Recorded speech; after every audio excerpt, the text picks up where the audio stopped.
So another week comes and goes in Championship Rugby League, and myself and my good friend Mr. Craig Lingard are back again to cast our eye over all things Championship Rugby League. How are you, Mr. Lingard? Yeah, not too bad. Full of cold. I feel a little bit like Phoebe from Friends when she had it and sounded really good singing for about 20 minutes. So, yeah. Forgive me if I blow my nose or wipe my nose at times during this. Yeah, coming at the end of the show, a very special rendition of Smelly Cat. Courtesy of Mr. Lingard. I'm sure the guitar's just over the shoulder. But look, let's get straight into it. We start with your game. We've got to start with your game. Look, Doncaster, we've said Doncaster have been in incredible form, and they have been in incredible form. They're doing really, really well this season. The Dons, it's fair to say they were very, very sharp against yourself, 46 points to 0. Walk me through it, mate. You know, your thoughts as the Sheffield coach on this one. Oh, Doncaster were clinical. You know, they were relentless all the way through that, particularly the first half. We started fairly slowly and didn't get much better in that first 40 minutes. And I think Doncaster completed every set in that first 40 minutes. And it was just a difference in physicality. You know, both sides of the ball. We didn't win many rucks. We got rolled. Got rolled when Doncaster had the ball, and then we struggled to make meters ourselves when we had the ball. So it was just a day all round where it just gives us a bit of an indicator about if we're wanting to be in that top 4, 5, 6 this season towards the end of the season, where our levels need to be. You know, I think the top 2 teams so far this year, London and Doncaster, they're at a different level, and it's like I say, it's given us a little bit of a wake up call for some of our players that think they've never been going along all right so far, that we're just miles off them top 2 teams, I think. Yeah, I mean, they're on a great run, and they've been scoring points for fun. I mean, let's not forget that. I mean, you know, they put 78 past Salford, 30, put 32 past Goole. A tight game against Widnes, 28-12, and then of course the week before Swinton, 74 points before you, which helps in terms of their attacking shape and structure, doesn't it? You know, they've had opportunity there to put some real plays on, and you know, unfortunately, I think you got the brunt end of that a little bit. Yeah, we did, and that's going to happen. You know, it's I think it's important for us to make sure that we don't let one or two performances define our season. It's about how we respond to it, about what we take from it, how we learn. I think success and failure are quite interlinked, aren't they? You know, you can't get to success without experiencing some sort of failure and learning from that. So, as I say, it's about how we respond, how we react, and get some bodies back on the field to prepare for this week going down London. Yeah, you evaded Barreto Faraimo once this season. You didn't evade him this time around because he got a try at the weekend. But I think, you know, most Sheffield fans and the wider rugby league community, Jordan Lilly went off the field and played, didn't he, in the game. Any update on him? There's none as yet. He's awaiting a scan, but you know the way that it went down, we reckon it's going to be a season-ending injury. You know, you're looking at an ACL injury there, and to lose Geordie sort of 15, 16 minutes into the game, it massively disrupts us. We were missing a lot of players anyway, and players playing out of position. It meant Corey Johnson had to drop into that half-back position then, and we're in a little bit of a pickle now with our pivots. Matty Marsh, similar a couple of weeks back. He's confirmed as being out for the season, so we've lost 2 out of our starting 3 pivots now, which I think if you take 2 out of 3 of any starting pivots out of any team in any division, it's going to cause a little bit of disruption. So, you know, we're on the lookout now for some bodies to come in and help us out in them departments. But you know, as is well documented, a lot of teams are struggling with injuries themselves as well. So it's a little bit of back to the walls time for us at this moment in time. Yeah, it couldn't come at a worse time as well. Of course, Donny 1 week, London the next. We'll get to that later. You know, the 2 teams that are really firing this season. But I mean, obviously, we won't throw any names into the mix. We had a chat before we went on there. All I would say to you, Sheffield Eagles fans, let me tell you now, Mr. Lingard and co working very hard to fill a few of those pivots for you. Some good names being floated around, but of course, it's about availability. So be assured that Sheffield are not lying down, that they're on the front foot. I'm absolutely certain about that. But no, look, mate, you've got to bounce back, and like I say, it's a tough week ahead for you this week. Let's change direction to a game that was it was a game of 2 halves. I mean, let's call this one absolutely straight.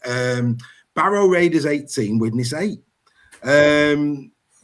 Widnes guilty of not putting enough points on the board when they were in the ascendancy in the first half. Widnes in the first period, for the first half hour, were all over Barrow, but they only came away with 1 try.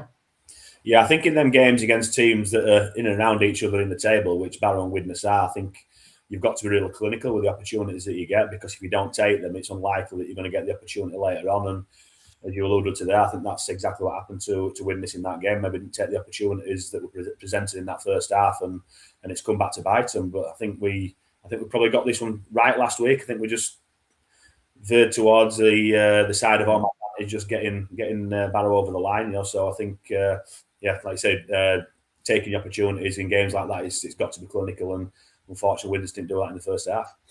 No, and I think we've seen this in Super League, we've seen this in the Championship this season.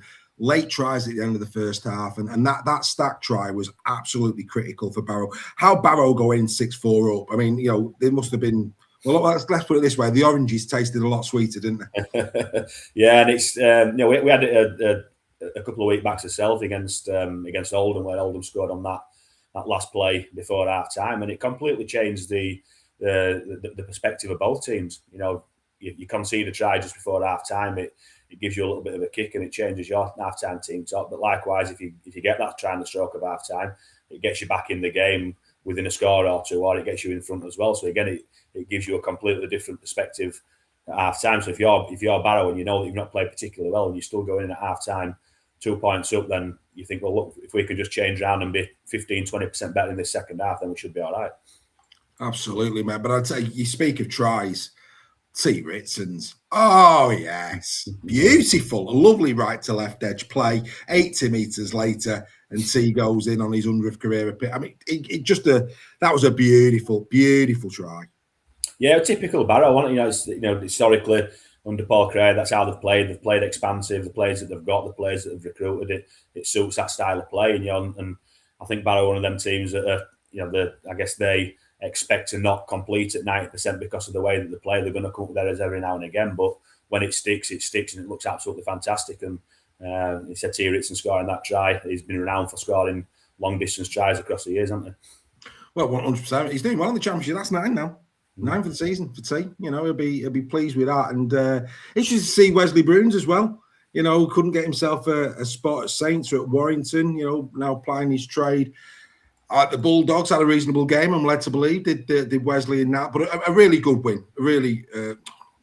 One about the Batley game there. What about that? That's the Batley game. Let's move to the Batley game. Wesley Bruins played for Batley. Cracking win. Cracking win for Barrow. Batley. Yeah, Wesley Bruins playing. I move on too quick. This was a belter as well. I mean, I thought I clocked off a little bit there when you started. You had. I was racing. I was gone. I was moving to. I was moving too far ahead because I wanted to get to this game because you've got to feel for Dewsbury. You do him last week with the last kick of the game and then a drop goal. And I tell you what. How did he get that over from there? I mean, that was so. I memean, I don't even think his teammates were expecting him to have a goal from there. That was an incredible drop goal to win the match. Yeah, for a left-footed kicker, he was at the wrong side of the post anyway, and then stepped even further away from the post and managed to sort of bend it round and get it through the sticks. But he's got that quality about him as Woods. He's done that a few times when I were at Batley as well. So you can rely on him in them clutch moments. He's one that didn't shirk away from that pressure, taking the kick. And I guess if you go back to week 2 of the season against Doncaster, where they had that opportunity to get the point, they got charged down. I think they went 90 metres to Doncaster and scored. So that can sometimes scare you. But somebody like Woodsy, he's been there in them pressure situations in the past, and he absolutely nailed it. But yeah, you've got to feel for Dewsbury a little bit, haven't you?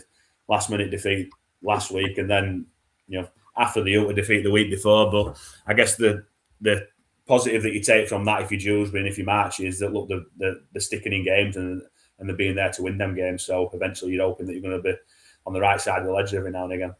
Yeah, I mean, they've got to be devastated over that. They really do. Like I say, Batley they didn't go away. And, I mean, again, Dewsbury got off to a really good start. In fact, so many parallels to the game that you beat them the week before. Yeah. Many parallels.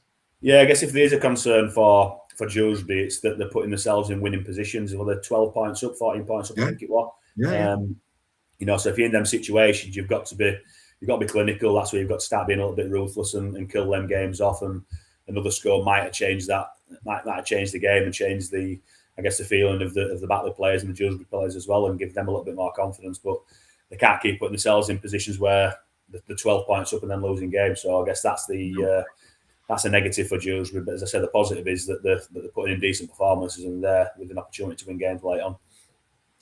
Yeah, you've got to feel for him. You really do. But like I say, very, very entertaining game of rugby league. No doubt about that whatsoever. And like I say, if you've probably not seen many drop goals like that. So if you haven't watched it yet, get yourselves onto YouTube. You can watch the full game. You can watch the highlights. And let me tell you, even I was like, what? It was good.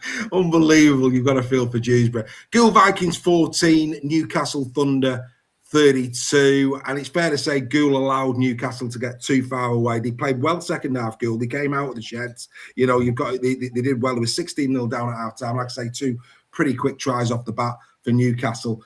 Gould just leaving themselves too much to do again. Yeah, they did, and I thought this game would be slightly closer than what it was, but as you said, Gould didn't give themselves the greatest opportunity, conceding points early on and always chasing tail in the game. So that's a lesson to learn for goalies. They've got to start a little bit better. If you let any team get in front of you like that, let alone a team with the quality that Newcastle have got now, then it's going to be difficult to get back.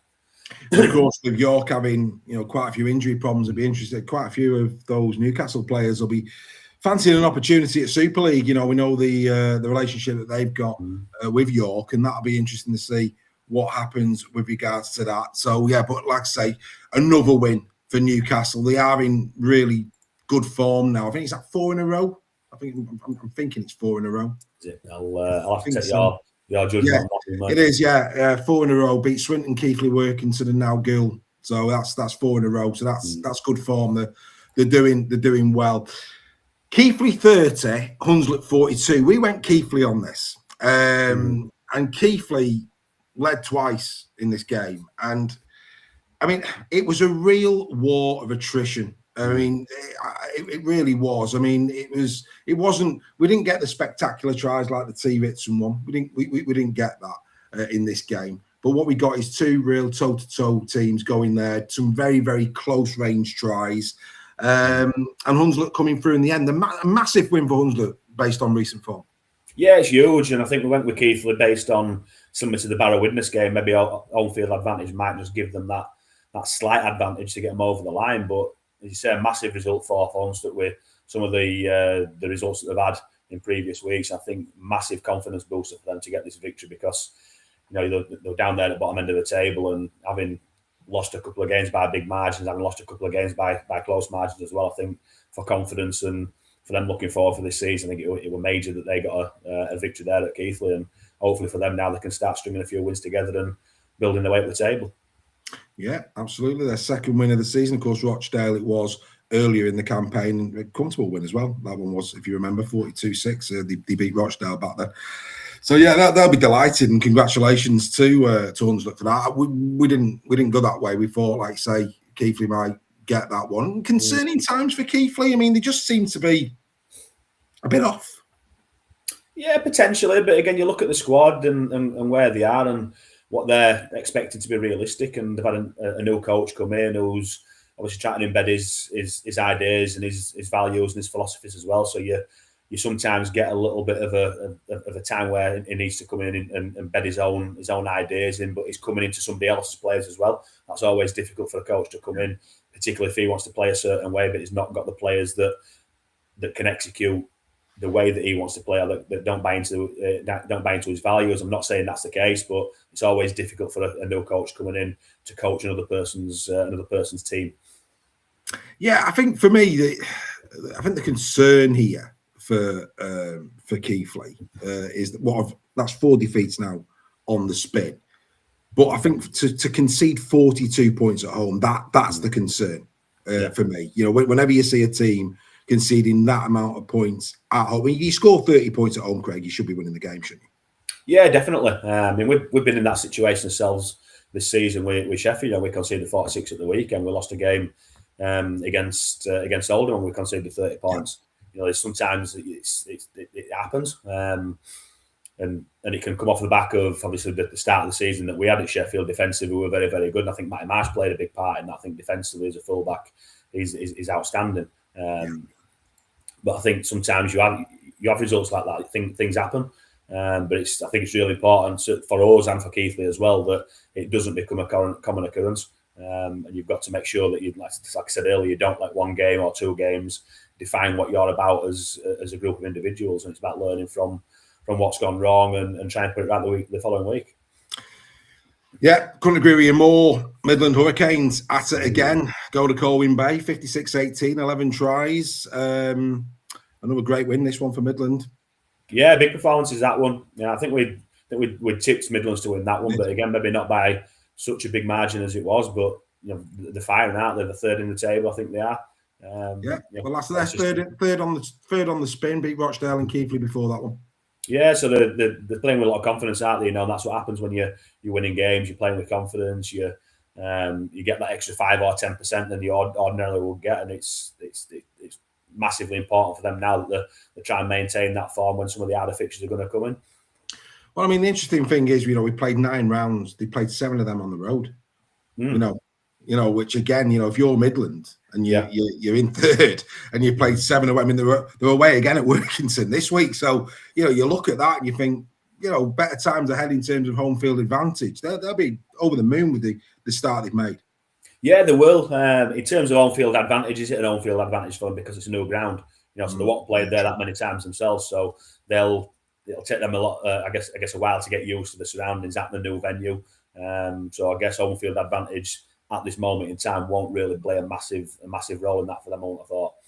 Yeah, no, good counsel, Mr. Lingard. Good counsel. But like I say, a great day. I mean, when there's an 11 tries scored and quite a lot of different players scoring, it's a feel-good factor, isn't it? Because they all get it. But everybody loves to score a try. So the fact that they handed them round like confetti, that'll stand them in good stead. I'm sure as the go to Cumbria this weekend. Speaking of Cumbria, come on, we may as well go there, seeing as though I mentioned it.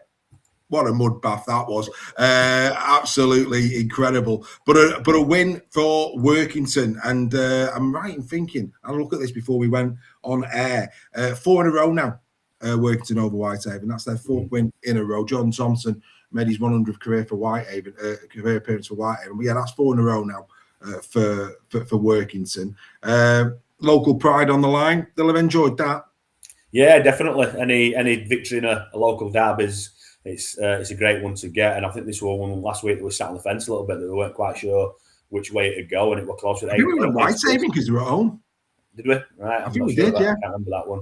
We're at 8 apiece at half time, so it just shows you how close of a game it was. I think the worrying thing for me, you mentioned about the mud bath as well. We're now in April and we're still playing on pitches that are a mud bath, and we want it to be an attractive game. And I'm sure that teams like Whitehaven and Workington don't want to be playing on pitches like that as well. So we need to try and get something.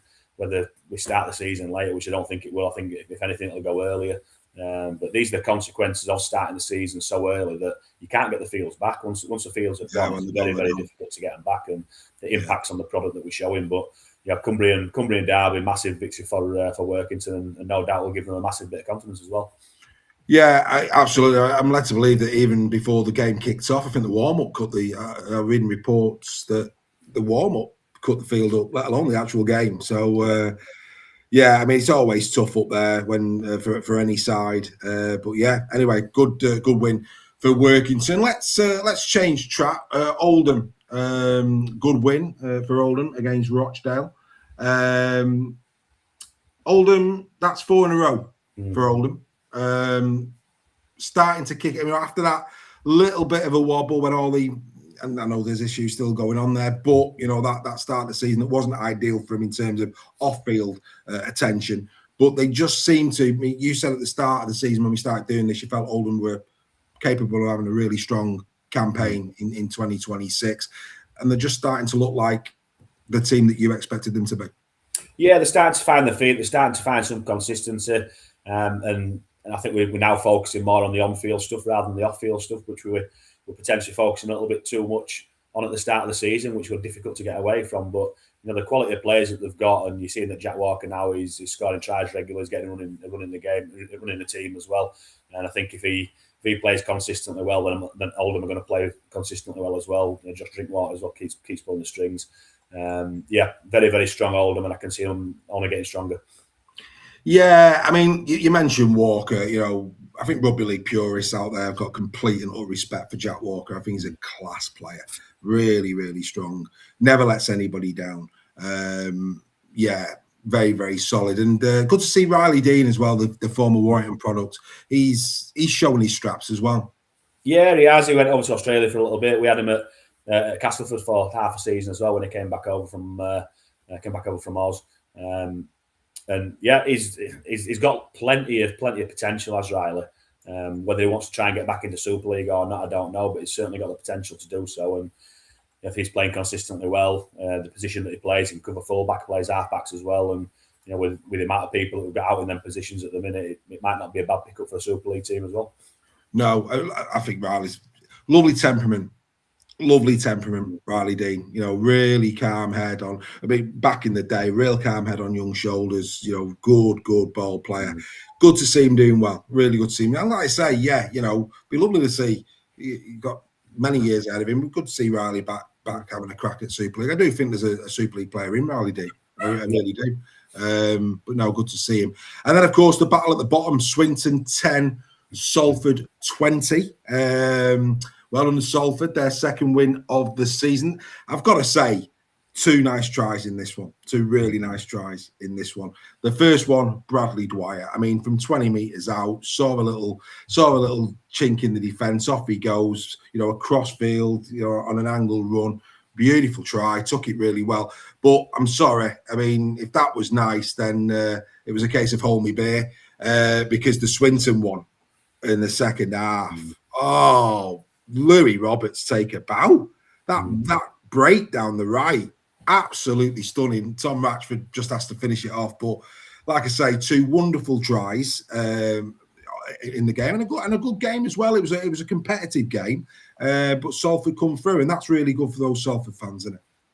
Yeah, it's massive. As you said, it was the game against two teams at the bottom end of the table, and I think both teams would have highlighted this one as a potential victory. And I think we just got this one right as well last week. I think we just sided with Salford, didn't we? But Brad Dwyer's been doing that for years and years and years, hasn't he? He's got that unpredictability about him where he can just pick up and he can go left, he can go right, he can turn in pirouettes and produce something out of nothing. I guess sometimes for a coach that can be a bit frustrating because you don't know whether he's playing to a game plan or not. But when he can produce tries like that, then you're willing to give him a little bit of a free rein at times. But massive victory for Salford is that one, and again they'll be. I think we said at the start of the season, if they can pick up 4 or 5 victories this year, it'll be a very good first season back for them, and they've got 2 on the board already. Well, I saw Ryan Briley in League Express saying that it's difficult bringing players in.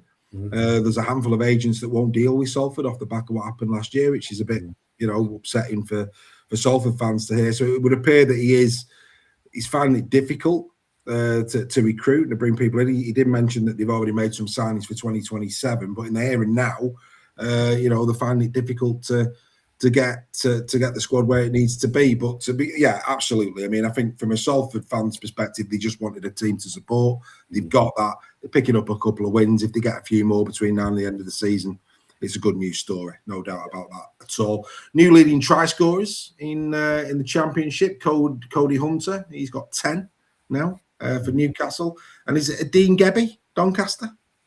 Yeah, I think Gebby, yeah. Yeah, he's got 10 as well. So quite a lot on 8, but they're the new leading try scorers. Before we get into round 10, can you believe that? Round 10. Dear Lord, what's going on? Unbelievable. Let's take a look at the table. Halifax, of course, slowly but surely getting back onto an even keel. That's their first target, of course, to get themselves back into a positive there, of course, with those points deductions that they had to have. Then it's Swinton at the bottom again, still no wins for them. Whitehaven says Salford in 17th, Goole, Hunslet up now to 15th, Workington 14th, Keighley 13th, the Crusaders, they've got 12 points, and Batley, they sit in 11th. As for the top half of the table, Rochdale, they're 10th. Dewsbury Rams now 9th. Sheffield dropped down disappointingly for Mr. Lingard. They're down to 8th. Widnes Vikings, they're in 7th. A lot of this, of course, in terms of the for and against. You've got to keep your eye on that column, of course. Points all the same. Oldham now, they rise to 6th. 117 points in the points difference for them. Barrow 5th, Newcastle up to 4th, Midland there they are in 3rd. That's a great result for them. Donny now off the back of some real good form recently, they sit very, very nicely in second. And of course, London Broncos, who have a game in hand on Doncaster.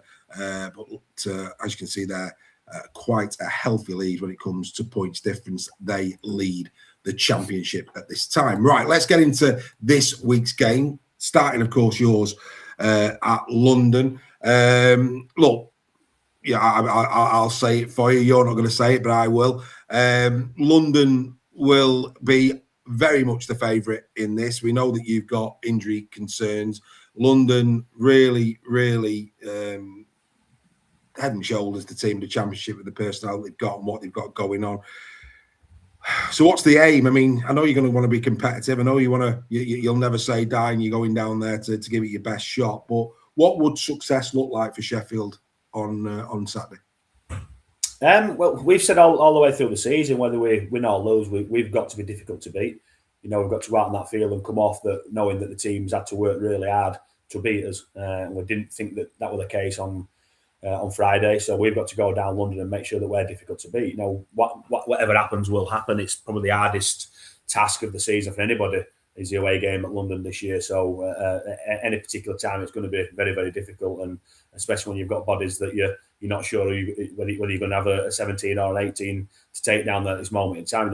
So we're scrambling around for some people potentially coming in, and we trained last night and we had nearly more people still on the sidelines than we had on the field. So it is difficult, and it is so early on in the season. But we've got to make sure that the players that do go down there, defensively, we've got to be better. I think first and foremost, we've got to be better. We've got to play with more physicality about us. We've got to play with more aggression about us, and get back. We talk about the 5 metre line, which you've got to get. There's 10 metres between the attack and the defence, and if the defence are getting past the attack are getting past the 5 metre line before the defence gets there, then you're going to be on the back foot. So we've got to try and get past that 5 metre mark to win them contacts and generate that force. Defensive, but likewise, when we've got the ball, we've got to try and get over that 5 metre mark before the defenders get there to try and win contacts and win collisions. So the things that we're looking at this week is being a lot more physically aggressive and energetic in defence, and more desperate to defend our goal line, because I think last week we were miles off that. Yeah, and it's basics as well, isn't it? I mean, we've seen quite a few tries, Championship and Super League this year, where the quick rucks. I'm surprised how many times I've seen players retreating with a back to the ball. That is the basics of rugby league, and you keep your eye on the ball, and we've seen that a few times. So, like I say, it's the basics as well as anything else that you've just got to get right, especially with the quick rucks this year. Yeah, I wish you well, mate. I wish you well. It's a hell of a task. It's a hell of a task, especially with the bad news that you've had this week. And who knows, there might be a few new faces, hopefully, for you to just give your squad a little bit more depth by the time we get to Saturday. But yeah, that is some task that you've got going to London. Let's move to Dewsbury. Dewsbury, God bless them. Of course, 2 really heartbreaking weeks, and now they've got Widnes on the horizon, who of course went down to Barrow at the weekend. Yeah, this has got all the makings to be a great game, and actually has got the makings to be a tight contest again that could go either way. So there is that spectre of more break here for Dewsbury on the day. Do you think they can get a much needed win to bolster their confidence? You know what? I think this is a tight round. I really do. And again, it could go all the way down to the last minute, the last play. I think how's your nerves still, Dewsbury fans? Yeah, I think Dewsbury's shown, particularly over the last couple of weeks, but all the way through the season, the resilience that they've developed, and they've got a real tight-knit group there that are willing to work hard for each other, and they're difficult to beat. They are difficult to beat. And Widnes themselves, they've lost 3 or 4 on the bounce. I think it might be. I'm not sure. They've had a couple, Donny and Barrow. So they'll be desperate to get that victory as well. So, and sometimes when you're playing with desperation, you can do stuff that you don't ordinarily do. So I guess it's who handles the occasion better. Is it the team that's lost the last two games like Widnes have, or the team like Dewsbury that have also lost the last 2 games, but been in positions to win the game within the last minute? Who's going to handle that situation better? And I can't really call. But do you know what? I'm gonna stick my head on the line. I'm gonna tip Dewsbury. Yeah, I mean, you're right about Dewsbury, the fact that they've been competitive for most parts of the season, even in the games they've won and the games they've lost. they've been really tight contests for the vast majority of the 80 minutes. I think the thing from a Dewsbury perspective, and I think it is the real clutch point in this, is if it's one score in it going into the last 5. As players, I mean, you've been a pro. I mean, you're a Batley legend, mate. I mean, as a player, walk me through that. If you're a Dewsbury player at the moment, let's just play out a scenario that with 5 minutes to go against Widnes, and it's a 1-score game. Maybe you're leading by 2 because they've led. They have led, haven't they? In both of those games. As a player, does that come into? Are you that focused on the contest, or does it go in there that here we go again? Does it add pressure? I think it depends on what your mentality is as an individual. And what your mentality is as an individual might be different to the 12 people that you're on the field with. Let's not forget that it's not an individual sport. Yeah. So you might be thinking of it in a positive way, but you might have 4 or 5 of your teammates that are thinking, "Oh, we've been in this situation twice in the last 2 weeks and we've lost." So you can only control what you can control. So at that moment in time, what you're doing is you're looking at your leaders, you're looking at your captain, you're looking at your halfbacks and your pivot people who are really influential people in how you play, but also how you perform and how you act on the field as well. You're looking at your leaders to make sure that they're generating the right conversation, the right communication, and about doing the right sort of stuff. So if anybody is in that sort of 50-50 space of can we win this week or are we going to lose again, then you need your leaders to make sure they step up and they're delivering vocally and communication-wise what people need to hear. And as a coach, if you're watching from the sideline in those situations, in that break of play, whether it be a scrum, whether it be a penalty, whatever it is that where you as a coach are looking at the leadership group in terms of what is that communication like? Yeah, it is. And I think what you've got to do as well in them periods of time is, rather than looking at a 5 or 6 minute period, if there's 5 or 6 minutes left in the game and there's a score in it or a point in it or whatever it might be, I think you've got to break it down rather than the full 5 or 6 minute chunk. It's either set at a time or a 2-set sequence. So if you've got the ball, it's right, let's complete this set, let's put them in a corner, and let's make sure we defend the next set with no penalties. Once you've completed that 2-set sequence, you start again with another 2-set sequence. So if you're winning, basically you need to keep the team away from your try line as much as you possibly can, which basically is, well, if there's a 50-50 ball on, do we need to push it or do we need to rein it in? Do we need to just complete and back our defence and make sure our halfback puts it in a corner and back our defence that they're not going to get past us? And if you've got 5 or 6 minutes left, you might only have three 2-set sequences to go. And once you've knocked one off, right, we've only got two more sequences to do. So you can try and break it down into more manageable chunks rather than the full 5, 6, or 7 minute sequence. See, these are the parts of our conversations that I find fascinating because your knowledge, and you've been there, you've done it, and you've got the t-shirt both in and outside of the dugout. In terms of in like a golden point scenario, how much of it is between the ears and how much of it is physical at that point, would you say? I think it's 50-50. I really do. And in the golden point as well, if you toss up, do you kick to the team and back your defence? Do you let them kick to you, or and then back your attack? It's one of them, and I sort of leave that to the players.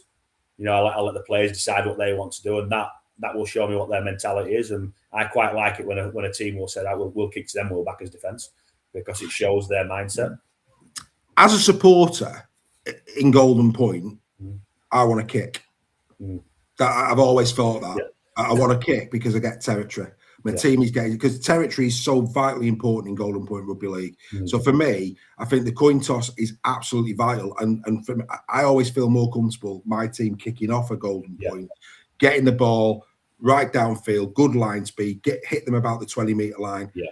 Really good line speed. That first set in a Golden Point in from a defence, for me, that's where you've got to leave it all out on the field. Just get a really good line speed, really get into him that opening set, get the territory really swung in your direction, and then off we go from there.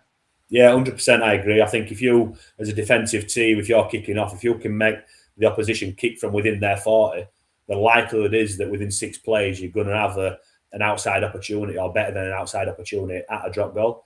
But I think what you've also got to understand in them sort of situations as well is that if you're 40 metres out, there's no point having a go at a drop goal, because the likelihood is you're going to miss it from that far out and give the opposition a 7-tackle set, which then means that you're going to give them an easier opportunity. So again, in them sort of situations, you want your playmakers to handle that and manage that situation and sort of decide, look, it's a slow play of the ball. We're 40 metres out. We're only going to get this, one time out of 50 or three times out of 50. It's managing them percentages. So again, it's right. Like let's be really clinical about our execution, about our approach. Again, let's put them in a corner, back our kick chase and back our D, and make them kick from even further close to their goal line this time. So then when we get the ball back, we're further up the field and we're going to be close on tackle 6. Great chat, mate. Great chat. Wonderful stuff. Goole Vikings taking on Whitehaven. You feel that Goole need a win here. You just feel that Goole need a win. Will it come against Whitehaven?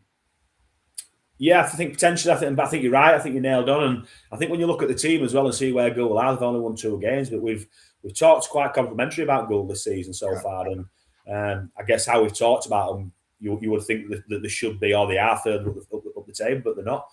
So I think that Goole definitely need a victory now, just for a little bit of confidence. At the start of the season off in really positive fashion, but have maybe dipped a little bit now, and I think they're desperate for a victory. I think after the weekend with Whitehaven losing to Workington, confidence-wise might be low. So I think it's a good opportunity for Goole to try and start big and start early. Don't let Whitehaven get on the front foot like they allowed Newcastle to do.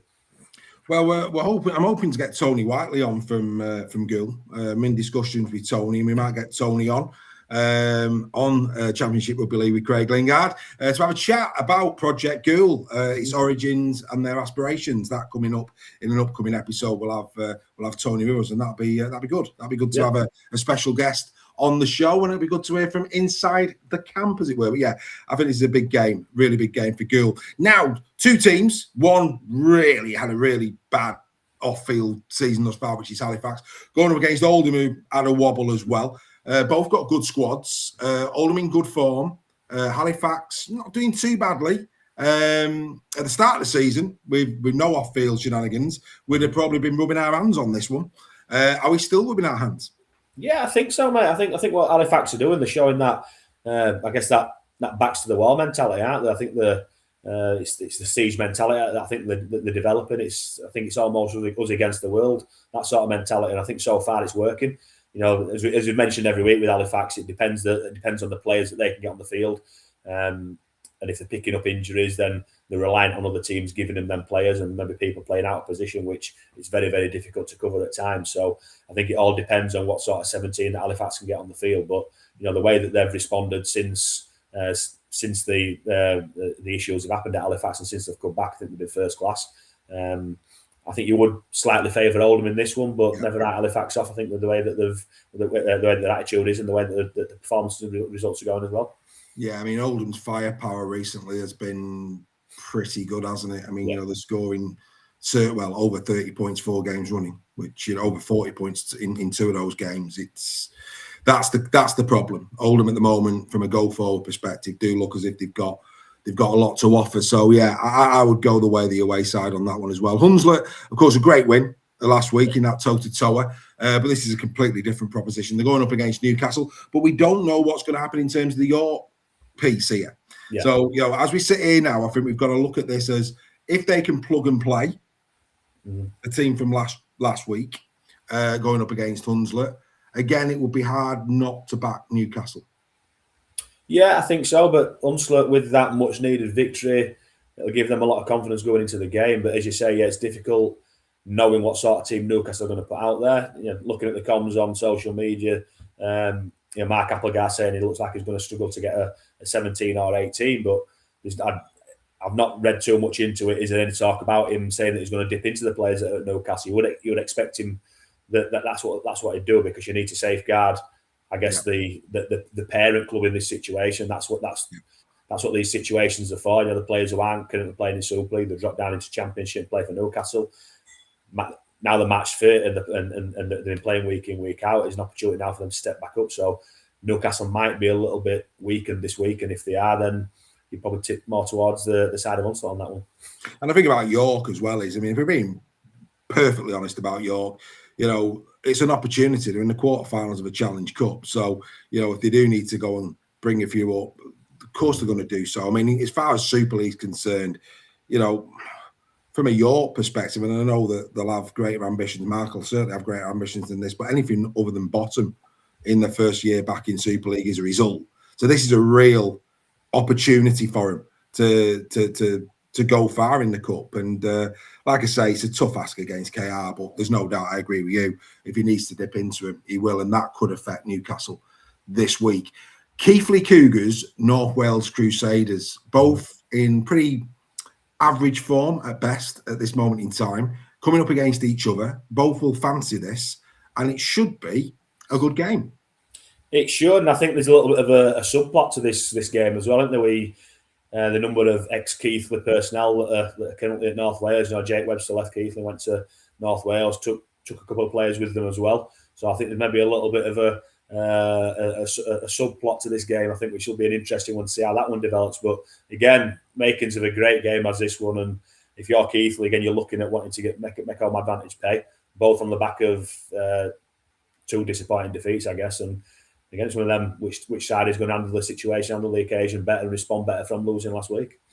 Well, absolutely. And, you know, I know firsthand Warrington and Lee, you know, when all the Warrington players went over to Lee, when Lee got brought up, that added a load of fire in the belly to that contest. So you're right, it could explode. Good game, Keighley Cougars, 3 o'clock kickoff on Sunday. All the Sunday games are 3 o'clock kickoffs this week. So yeah, we'll focus on that. Rochdale taking on Barrow. Again, really interesting game. Your thoughts on this one? Barrow, of course, slightly higher than Rochdale in the table, 4 points clear of them. Barrow probably go in as favourites, would you say? Yeah, I think Barrow will be too strong in this game for Rochdale. I think, realistically speaking, Rochdale will be looking to build on last week's victory and try and get a little bit of consistency, but home form, home performance, they'll be looking at trying to use that to their advantage as well. But I would imagine that, you know, the way that Barrow are playing and the arsenal that they've got in their squad, you would expect them to be slightly too strong. Yeah, absolutely. I mean, Ritson, he's playing very well for him this season. On the wing, if they can feed him, he will score, I'm sure. Salford taking on Batley. Salford will have coming off the back of a win, always nice. But Batley are a different proposition, aren't they? Yeah, they are. I think they're very strong at Batley, very workmanlike, very honest. Always been that sort of team. And I think they, again, getting that confidence booster from a morale boosting victory last week against Dewsbury. I think that'll give them the confidence to go to Salford and get a victory there as well. Yeah, I agree. I think Batley would go into that favourite, but who knows? So one thing we do know, Salford probably pulling a reasonable crowd for that one. So if you're free and you're in around Manchester this weekend and fancy a bit of rugby league, go and watch Batley against Salford. Should be a good game. And then finally, Workington host Midland. I don't see Midland's winning streak coming to an end this weekend. No, I'd agree with you. Workington obviously, again, morale boosting victory over Whitehaven at the weekend, but the way that Midlands are playing and the squad that they've got and the points that they're scoring and the games that they're winning, I just think confidence-wise they'll be flying. I think they'll have too much. Yeah, be the fourth win in a row as well if they was to complete the feat. And of course, Doncaster this week, they've got a week off. So if Midland win, they will go second. Yeah, which is an incredible thing. Yeah, it's massive, and I think we're seeing that now with I guess how the fixtures are structured based on the league finishes last year. It's giving you that opportunity for teams that have been outside the championship now to put themselves in the mix in the sort of top 4, top 5, top 6 with the consistent championship teams. Yeah, so like I say, all of the Sunday games, they take place at 3 p.m. and of course London against Sheffield is at a 6 p.m. kickoff on Saturday. That might actually be on YouTube. London do a lot of streaming, so you might be able to find that as a stream somewhere on Saturday evening at 6 o'clock. Right, before we go, of course, you being a student of the game, and you're like, let's just very quickly turn our attentions to the Challenge Cup quarterfinals. Saint Helens against Catalan. Saints, of course, already got a win over Catalan in Perpignan this year. It's remarkable what Saints have churned out. I mean, the win against Wigan at the weekend, that last 15 minutes was just incredible. They haven't got Bill Leyland, though, this week. They haven't got Desiree. Alex Walmsley is, though, set to return. Whereas Catalan, I have to say, I don't know if you saw it, but did you see the Relator try where Fatape did the little offload round the back? No, I didn't. I watched most of the game as well. I didn't see that one. Mate, you've got to go and watch that. That was a thing of beauty. Absolutely right. A proper light round the back, have a bit of that, son, and in goes the Relator. Lovely try. Saints fans will be expectant based on how well they've been performing, that they can go and get a win and get themselves in the pot for the semi-final. But be wary of Catalan. They've got a good record in Challenge Cup. Of course, last year they got to the semi-finals and were knocked out by KR. It's a tough one to call. What's your thoughts?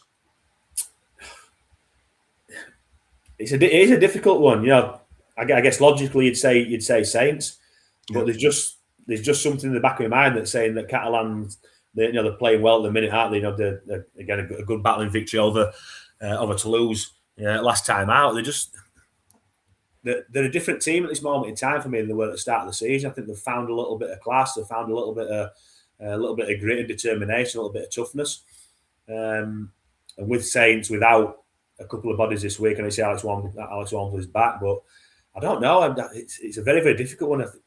I'm not the greatest tipper, but I'm going to go Catalan. I'm going to go out of the box and go Catalan.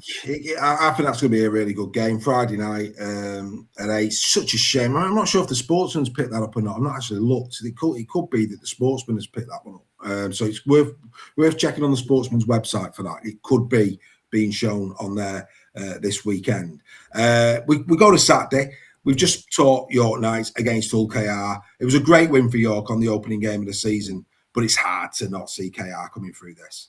Yeah, 100%. I don't think there's any discussion on this one. I think it's, I think even the most ardent of York fans, it'd be difficult to sit their team to win this one. I think so. I think that one's Hull KR through to the semi-final for me. Warrington play Lee at 5:30 Saturday. Lee, for me, considering the personnel on the field, I thought they were really poor at Warrington last week. I thought they should have. They shouldn't be losing 42-6 at the Halliwell Jones with the personnel they had on the field. I know they were missing the starting centres, and I know they were missing Edwin Pape, but apart from that, it was pretty much as it should be. I mean, people talk about Armstrong and Hodgson at fullback, but Gareth O'Brien was their best player on the pitch, so it's hard to have that as an argument. What I believe is that Lee will come rallying back in this. I think there will be a better showing from Lee. The question is, will it be enough to beat the Wire? Because, of course, the Wire, with this Steve McNamara bit, it could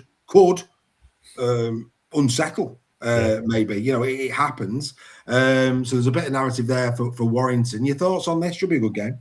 It should be a great game, and I think it's difficult. It's difficult to predict such a change round from to say that Lee are going to win this from such a stinging defeat last week. But as you said, there's certain things that are happening off the field, and I guess in both camps, injury-wise, and is he going? Is he not going? What sort of impact is that going to have? What sort of reaction will Lee be looking for from the performance last week? Could Warrington go into it slightly? I guess knowing that they won by 30-odd points last week, could they go into it slightly undercooked and underprepared? I don't think so. But there's all these sort of questions that are floating out there. But I think the way that Warrington have played so far this season, the consistency that they've shown, I think I'd have to side with Warrington on that one. Well, Kai Taylor-Ray's back, and I think it's a really good point that you make in the fact that, I know Warrington fans were keen to see how they'd react to that first defeat against Leeds, and of course they reacted brilliantly well. Now it's a case of, well, how do you react, as you say, when you've won a game the week before against the same opposition by 36 points? The mentality piece again. Can they go again? Can they keep the foot to the floor? Yep. It'll be interesting. It'll be a very interesting game indeed. And then for me, what a game to finish. I mean, I don't know about you. I've got so much respect for what Darryl Powell has done at Wakefield Trinity. Yeah.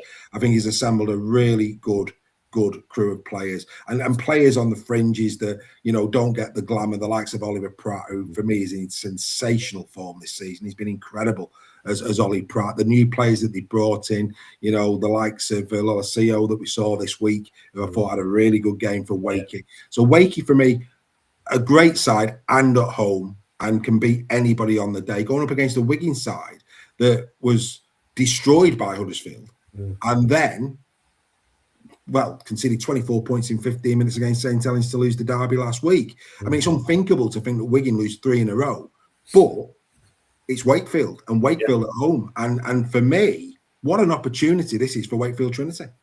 Yeah, I think so. I think historically Wakefield always have a decent record over Wigan, either beating them or being close games. And you said the way that Darrell's got Wakefield playing now, and it just seems to have a knack of getting additional stuff out of players that aren't household names, they're not stars of the game, and he gets every single percentage out of the individuals. And I think we're seeing that with this Wakefield team. And I think the cohesion that they've got, the togetherness that they've got, it shows on the field, the way that they're playing, the way that they enjoy playing with each other.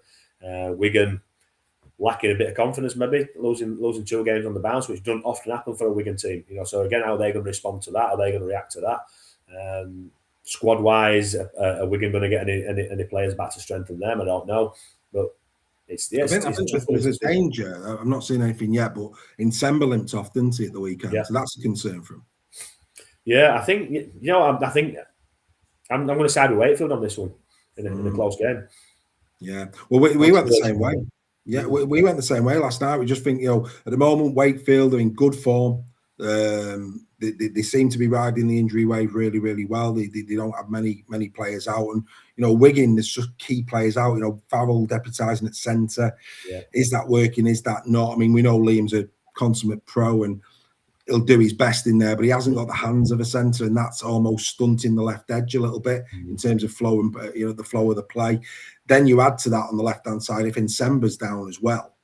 That's even more strike. And I think Wakefield have got one of those packs in the league that can go toe to toe with Wigan. Yeah, no, I believe you're right. I think the impact that they've got some big bodies. They've got some players who can generate some second phase, win some rucks, as we saw against Castleford last week. It got to the point where it was just quick ruck after quick ruck after quick ruck, and then I think Jake Truman's playing outstandingly well at the minute as well off the back of that goal forward from the pack. So I just think that combination of them being really confident in the minute, the dominant pack that they've got, and also Jake Truman playing as he is doing. I know that Mason Leno came back in last week, looked a little bit rusty, I guess, against Castleford. I thought his choice of plays and choice of end of sets, when to kick and when to not kick, were a little bit poor at times as well. But he'll benefit from that game, and if he plays this week, I've no doubt he'll be better.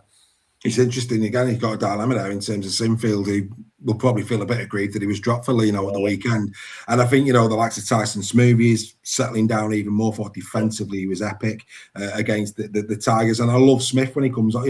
I think Harvey Smith is a great foil for him as well. I just think Wakey have got a great squad. One of our presenters, Steph, actually backed Wakefield for the Challenge Cup before ball was kicked this year. Right. Yeah, he really liked the squad, so he had to back Wakefield for this one. But yeah, what a game! And of course, because your game is on Saturday, you're probably going to miss you will miss the Warrington game and probably the game before that. But you've got this one to look forward to on Sunday as you tuck into your beef and your roast and your Yorkshire puddings and your roasties, mate. And I'm sure you're going to really look forward to it, and maybe a little pint of Guinness on the side, knowing you. But anyway, that's by the by. Me and Mr. Lingard will be back in a week's time, of course, to unpack all what goes on in round 10 in the Championship. But we hope you've enjoyed that, and especially the insights that Craig gives us in terms of coaching and mindset of players. I find that absolutely fascinating every week. Enjoy round 10 of the Championship, and mate, on behalf of us all, we wish you nothing but the best against London at the weekend. You go well. I'll see you next week. You take care.